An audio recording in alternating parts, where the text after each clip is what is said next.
কি ভাবছেন এগুলো কি এরকম ঝুলছে জলাপাকা? এগুলো হচ্ছে এয়ার প্ল্যান্টস কিংবা স্প্যানিশ মস বলে।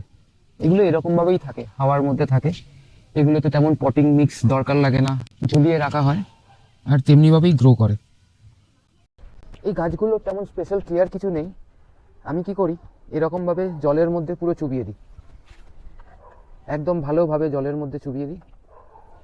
তারপরে এটাকে নিয়ে দেখুন কালার চেঞ্জ হয়ে গেল, পুরো গ্রিন হয়ে গেল। এবারে এইটাকে নিয়ে ঝুলিয়ে দেবো। আমি সপ্তাহে একবার করে এরকমভাবে পুরোপুরি জলের মধ্যে ভিজিয়ে তারপরে এটাকে ঝুলিয়ে দিই। আর সপ্তাহে 2 দিন করে জাস্ট ওয়াটার স্প্রে করে দিই, আর কিচ্ছু লাগে না। এগুলো দেখুন 1 বছর আগে কিনেছিলাম, এইটুকুনি, মানে জাস্ট এইটুকুনি ছিল। 1 বছর আগে একটা কিনেছিলাম, এই 1 বছরের মধ্যে বেড়ে গিয়ে 2খানা এত বড় বড় হয়ে গেছে, প্লাস আরেকখানা আমি ওখান থেকে বের করে নিয়েছি, 3খানা এখন আমার কাছে আছে।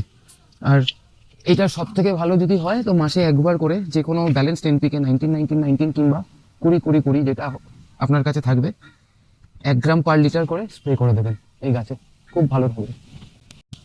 মোটামুটি সব ধরনের নার্সারিতেই এখন এইসব গাছগুলো পাওয়া যাচ্ছে, কমনলি পাওয়া যাচ্ছে, খুব একটা বেশি দামও না, করুন না, খুব সুন্দর, খুব মেনটেনেন্স নেই, খুব প্রাইস নয়, কিন্তু খুব ভালো। ব্যালকনিতে রাখতে পারবেন, একটু ব্রাইট লাইট যেখানে আছে সেরকম ইয়ারি জায়গা, সেই জায়গাটাতে রাখলেই এগুলো থ্রাইভ করে যাবে, খুব ভালোভাবে থাকবে।